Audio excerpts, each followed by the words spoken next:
আমি এখন এই মুরগির নাড়গুলো দিয়ে দিলাম।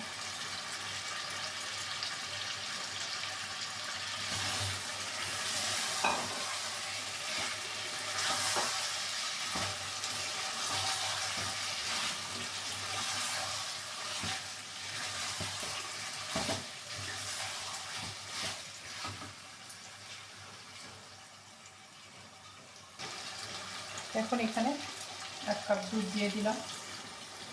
যেহেতু দই শেষ, আমার দই নাই, এখন আরেকটা দিয়ে দেবো বাদাম। এটা বাদামের পেস্ট, বাদামটাকে ব্লেন্ড করে নিয়েছিলাম, সেটাকে দিয়ে দিলাম।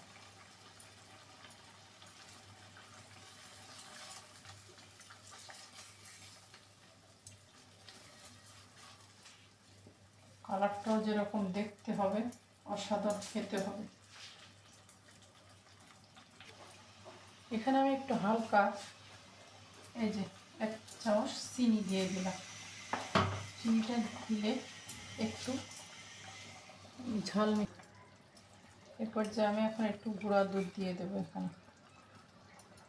এটা দিলে একেবারে মনে করেন ইয়াদের মতোই লাগবে, বাবুর্চিদের মতো।